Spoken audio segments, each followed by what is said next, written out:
Hello, everybody. Welcome back to Music Meltdown. Today we're doing a new band that's already broken up, so that's fun. It's Black Midi, experimental. Rate Your Music goes fucking crazy for this group.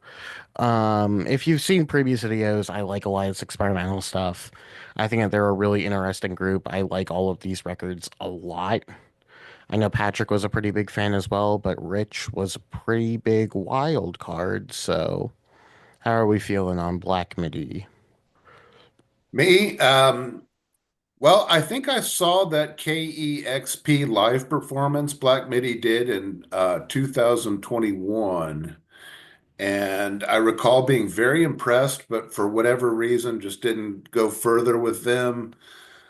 Aside from that, my first introduction to Jordy Griep was his Holy Holy single not too long ago. And that just wasn't my style. But now that I'm more familiar with Griep's aesthetic, I have much more appreciation for it, including that song. But no, I had never heard any of these albums before preparing for this video. Fun. Interesting too, because you've done a lot of these, and I don't think that you've ever gone in like this blind. Maybe, yeah. Maybe Yeah, Pavement? I've heard nothing, so yeah, that could be a first. Oh yeah. But Truly a wild Patrick. card. Oh yeah. I'm a big fan of Black Midi. I think their history as a band is interesting. They were part of the Brit uh, School of Performing Arts in London, along with such esteemed alumni as uh, Amy Winehouse, and oh, darn it. I cannot remember her. I cannot remember. Oh, I'm sorry. Amy Winehouse and another very popular female artist that attended as well. And they all came out of the same group. And wildly different, certainly wildly different musical styles. Um, so I love jazz music and I love free jazz. I love spiritual jazz. Big Frank Zappa fan, and Black Midi obviously they bring in a lot of influence from those areas, as well as like bossa nova and samba. They just basically pull from anything and everything, and come up with their own Black Midi stew, and I love it. I like the approach to improvisation. I like the wildness of basically they go from one extreme to the other. It's such a mix and a mashup of different influences from so many different parts of the musical landscape. Even they even bring in some Western country Western twang. It's wild, and it's to me, it's if it's basically like if Frank Sinatra and Frank Zappa dropped acid together and decided to do a musical project. This is what it would sound like. Certainly, over time, Jordy Griep becomes more of a crooner, but he's got this crooner aspect to him in front of some of the most amazing prog rock that I've ever heard. And it's compelling. I really enjoy Black Midi. I think they're great. Absolutely, really interesting, just cacophony of sound that they throw together on these records. But Rich, feel free to kick us off. Alrighty, here we go. My number three, the bottom. I've got Schlagenheim, the debut from 2019, like we were saying. This album gets points for originality. I find it to be a rather uncomfortable listen that keeps you off balance, and I think that's by design. This is far from the most melodic music you'll ever hear. Sometimes it's a bit too sonic youth atonal for my tastes. Rhythmically, they remind me of battles. and there's some krautrock in there too. That repeated bass note on boom, boom, boom that just plays over and over gets a bit tiresome, but I do like the intermittent craziness, and the drums are way cool. The last track, Ductor, is particularly trippy, another one that emphasizes repetition. It sounds like the vocalist completely loses it at the end, and that's fun. Jordy Greep does weird things with his voice. He is a key component to the strange nature of these proceedings. I do like strange music, and I do think this album has artistic merit, yet it's not the most enjoyable listen for me. So I'm going 3.5 stars for this. It's good. That's tough, but understandable. All right, so I'll let the cat out of the bag here. I think all three of these records are absolutely fantastic. I have the entire catalog at 4.5 stars. I love all three of these records. At the bottom for me, however, I have their sophomore release, Cavalcade, which is fantastic. Um, I don't like it quite as much as the debut. It's still very good though. It's just as experimental as before, but we've dropped a lot of like the swans and your post-rock influence that you get on the debut record, and it's far more rooted in traditional song structures, which are they? No, but you just aren't being fucking Michael Gira across half the tracks anymore, so you're inherently a bit more traditional in that light. I think that Geordie is really growing as a singer across this. As Patrick stated before, he essentially just grows further and further into this crooner persona over this really chaotic and sort of dense soundscape, and I love it. Here, you still have a bit of that sort of ramshackle, that sort of crazy energy to him, but it's a lot more measured and sort of comes more so in bursts. It's almost jazzy at points, a lot of the songs on here. I think Marlene Dietrich and Ascending Forth are the best examples of him as a singer and sort of them being able to hold back and showcase just like a good sort of landing ground for him. I think John L. opens with a very strong intensity that doesn't let up. I prefer overall the more overt darkness and raw feel that you get from the debut, but this is a clear refinement on the sound.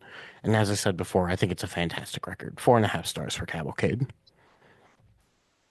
Wow. I don't know if I can add to that. That's that's really good. We're in lockstep here, except I've got Cavalcade on my bottom, but it's 4.5 stars to me.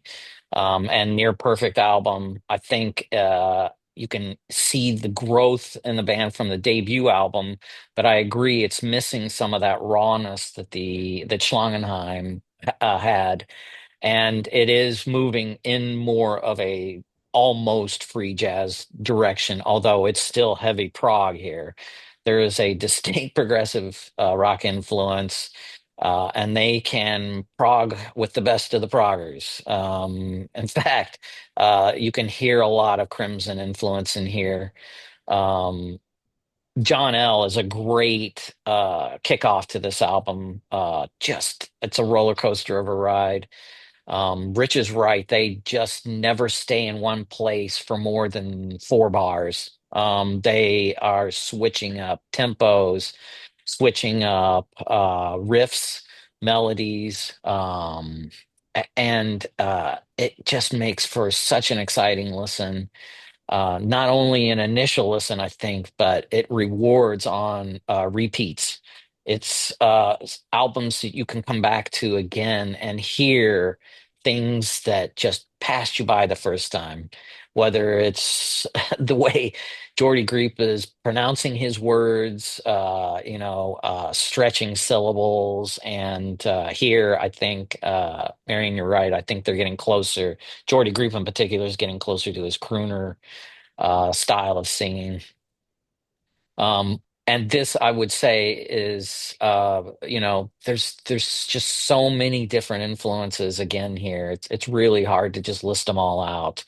I would say if you like your if you like spontaneity in your music, if you like improvisation, and if you like just musicianship, that is just mind blowing. Black Midi is the group for you.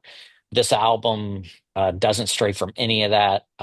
Some really good songs, as far as I would say more accessible than others on here to neophytes might be like Marlene Dietrich, I think. It's so strange, but it's such a good catchy riff in there, especially on guitar. Slow, I like a lot. I think it's really good. Dethroned, I also is one of my favorite standout tracks on here. It's really hard to concisely put into words the effect that Black Midi gives when you listen to them, and to shoehorn them into one narrow genre because you can't. They are just everywhere, and they're such, you know, technically they're so gifted at their instruments that they can just play anything. It's just mind blowing to me how good they are. I will say that, if you like formalized pop song structures, this is definitely not the group for you.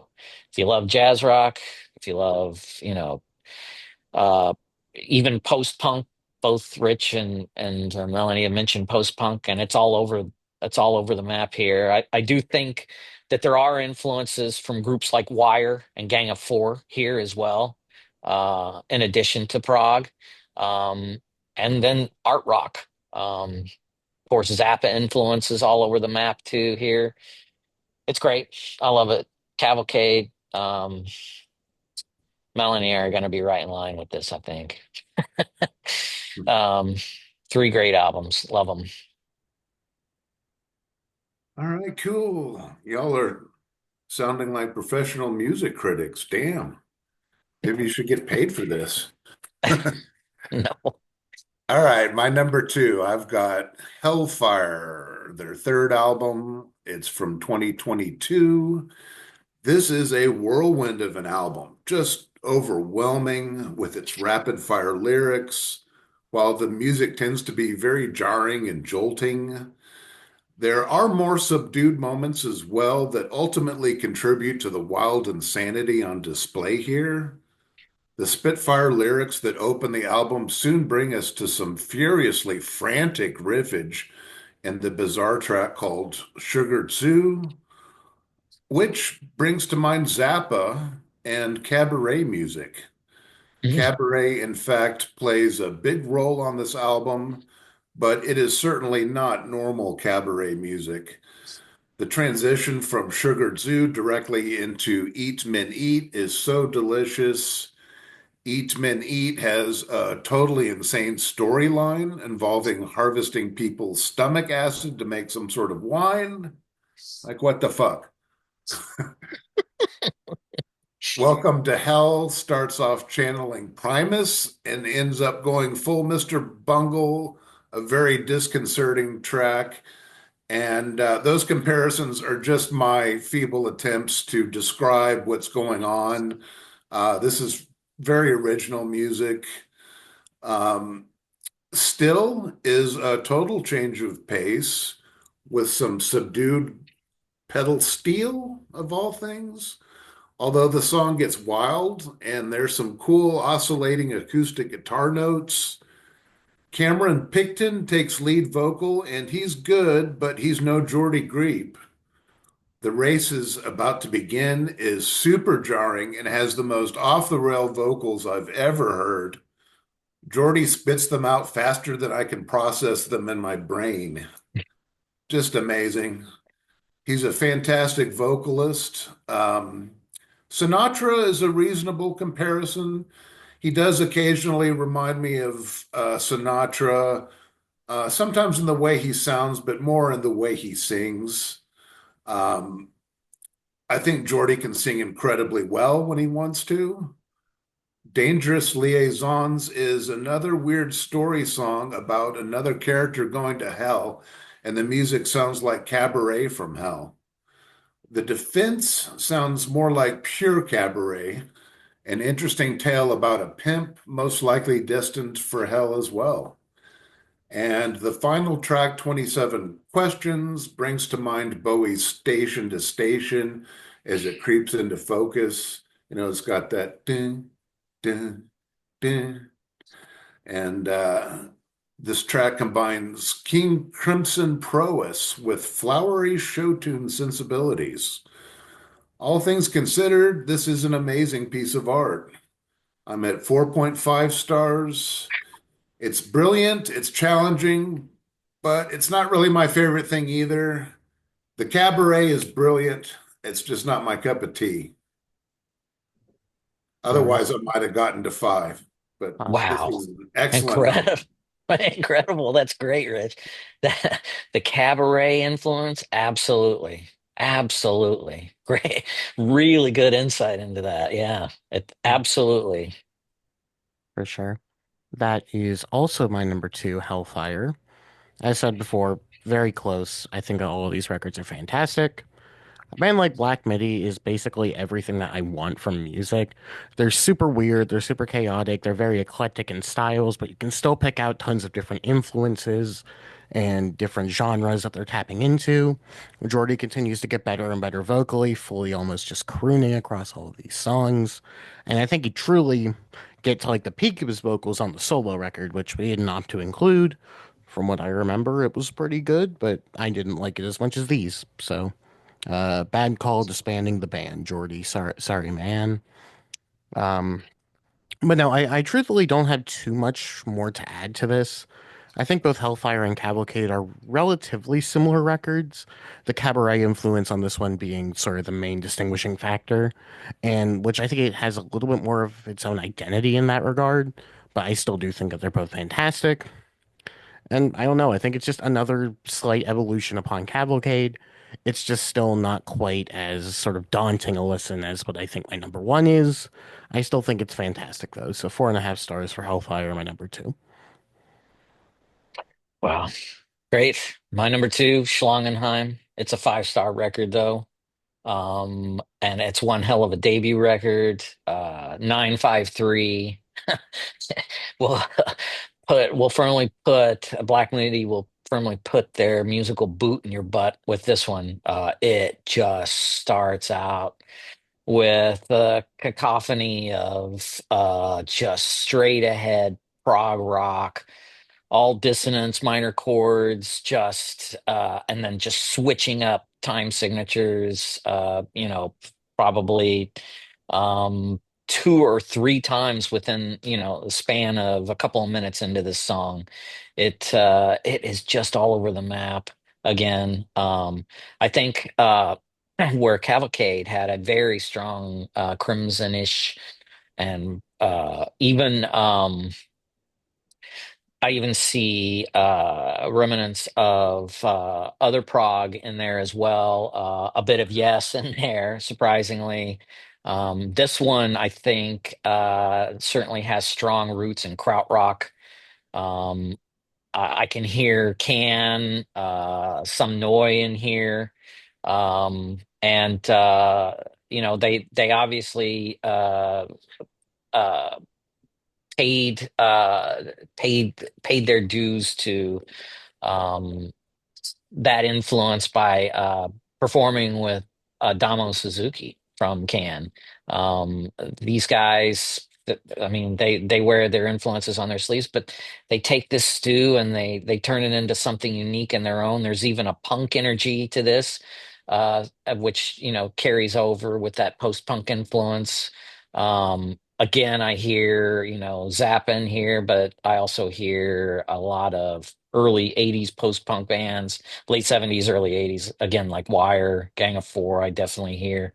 And even some crazy stuff like the Beatles.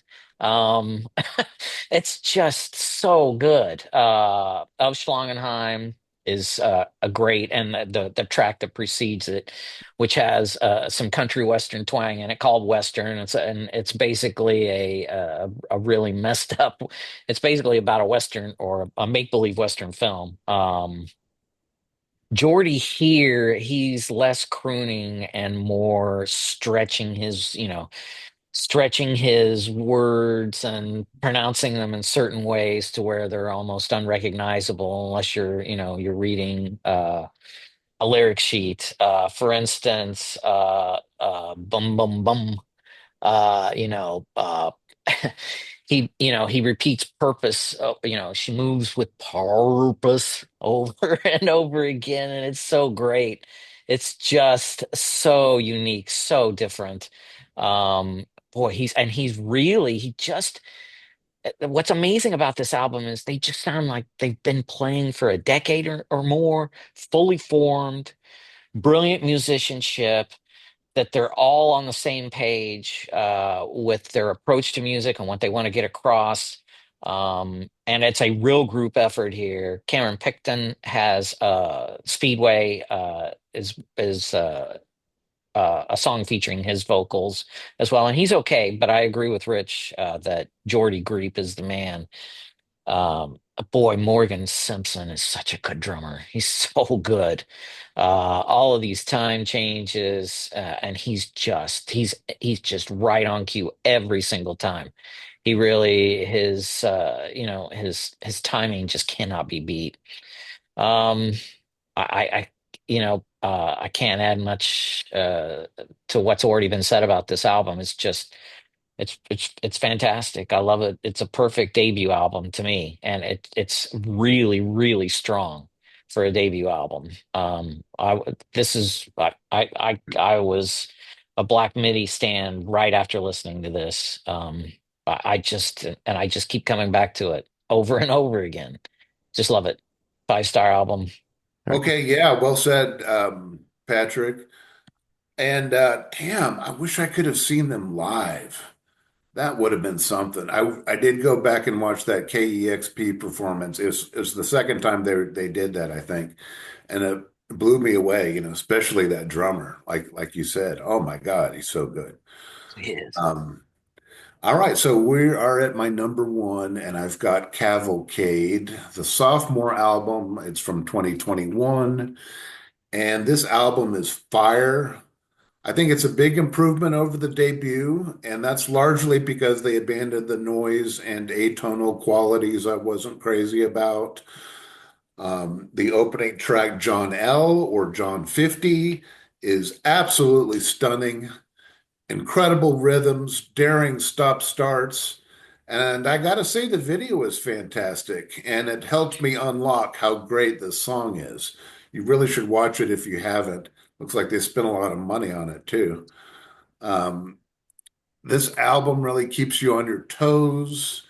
It gets really intense with killer beats and overwhelming surges of atmosphere. Chondromalacia, patella, and slow employ those fast, repetitive short riffs that remind me of battles, just do do do do do do do do, stuff like that. Although perhaps it was King Crimson who first started playing like this. I don't know, but it's really engrossing. This is sophisticated music, and it took me multiple listens to fully digest it. Call it prog, math rock, whatever. It doesn't matter. I think it's just amazing. And I'm going 5 stars for Cavalcade. Interesting. Interesting. I do find that one to be like sort of the odd duckling of the catalog to me in a sense. To clarify, still love it obviously, but I just feel like that one has a little bit less of its own thing going on in comparison to the other two has sort of Well, been my perception. I yeah, think that's Rich fair. is right on for battles and idols comparison. They are very math rock as well. Absolutely. Definitely, Yeah. definitely. All all right. One more Well, thing I got to say about them. I love their album covers. They're trippy and they're so busy and they give you so much to look at. Those are fun. they're a trip. They're a trip. All right. So I thought Patrick may have had this number one with me, but not quite. Close enough, though. My favorite is Schlagenheim. I think that this record is fantastic. It's always fun to go back to it because it's so different from the rest of their records in such a strange way. Because, like, obviously, you get the roots of what they would turn into, but you also just get, as we pointed out, a much more noisy, a much more sort of not experimental because they're always experimental, a much more sort of atonal direction, which I really like. I like those super early Sonic Youth records that suck. I like a lot of this stuff. I kind of feel like this band, at least at this point, something I was thinking of is combining, who was it again? It was like if Swans and somebody else. Swans, King Crimson, and there was somebody else I was going to throw in there. Basically, just had it. Swans explosion. Fuck. If it was Swans, King Crimson, and Explosions in the Sky, sort of all got together and Oh, made a yeah, band. yeah. That's sort of how I would describe this first Black Midi record. Very, very dark, very atmospheric, but also incredibly noisy. Jordy is a menace. I don't know what he's doing with his voice, but I want him to do it more because it's so creepy. It's so cool. I love it a lot. I just think that their songwriting here is super obtuse. It's almost just it's almost like dirty in a sense. It's so weird and creepy, but it just lends to everything with the atmosphere going on across this record. I love tracks like Speedway, Near Detroit, Michigan, and Daughter being my personal favorites across the record. I don't really care that much about originality, which this is going to obviously come across greatly after I just complained about Japan for being completely unoriginal, I felt like. But if you're going to be original and like have that be your bread and butter, this is what I want you to do because this is just so out of the box, so sort of crazy. I think it just comes together brilliantly. 4.5 stars for Schlagenheim. Possibly my album of the year for 2019. It's pretty high up there. Absolutely love it. Yeah, yeah. Very good. What would it Um, take to get you to five? I don't know. Maybe a couple repeated You're just listens. It might grow just on don't you. give out as many fives as I do. I've got about 105,000 albums rated, so Amazing. Um, well, that just leaves for me Hellfire is my number one. But it's right up there with the others. I do think here though that they're starting to refine and hone their eccentricities. So for instance, Jordy Group really gets into the crooner as Melanie, as you mentioned earlier, he really gets into the crooner persona here and to spectacular results. I think his singing, this is his strongest album vocally, and some of the catchiest. It's for songs that are that can be so dissonant and wild. Sugar Zoo is probably as close to a earworm single as they're ever going to get. And Rich had mentioned John L's video. I don't know, Rich, if you saw the Sugar Zoo video, but it's just as good as well. It's pretty wild. If you haven't seen it, check it out on YouTube. It's great. And I agree with Rich. They spent some money on these videos and very creative. And then that transition into Eat Men Eat and then Welcome to Hell, just knockouts. Every single one of those tracks are knockouts. Uh, the you know the the musicianship is of the highest quality. Um, there's even both Rich and Melanie mentioned cabaret. There's also vaudevillian influences in here as well. And it can sound probably to somebody who's not listened to Black Midi as corny, cheesy, um, but it's not. It's something quite entirely different, quite unique. Boy, the race is about to begin. That just kills. It's so good. It's such a good track. uh just just the title could not be more perfect to this song. The song just flies by at 190 miles an hour. It's so fantastic. um I just think they're so they they're just brilliant. All three of them together, I think, are they're worth more than the sum of their parts. I do like Geordie's solo album. I I can only say that I have hope, Melanie, in the future because Geordie didn't disband it necessarily. He just said hiatus. So I'm hoping that they can get back together at some point, and make more music. Because while I like Geordie, and I think Geordie probably he's set to his trajectory is set to just skyrocket with such a strong debut album. I'd say the only difference, certainly there's Black Midi, Jordy Group has a huge influence on Black Midi within that, he's got a big footprint within the band and it comes through on that debut album. But I think with Cameron Picton and then Simpson on the drums, I think they're just, they're greater than the sum of their parts and they need to get back together. I hope they do at some point in time. Yeah, But that'd be Hellfire, great. If Jordy finds success on his own, though, I think a lot of people find that preferable to, oh yeah, band absolutely.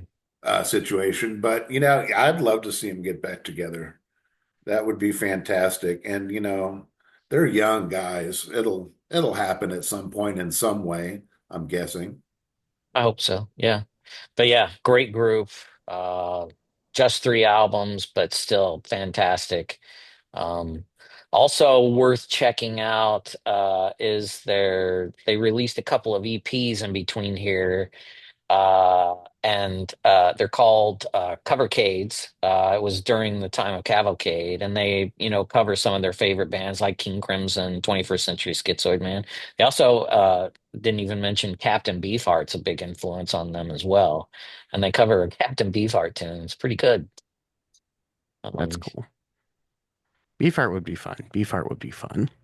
yeah, I'm a big Beefheart fan too. Same. I've heard a fair amount, but I need to do the deep dive. We'll get there. They're on the radar for sure. Well, alrighty. Okay. That was Black Midi. They're really cool. That's about it.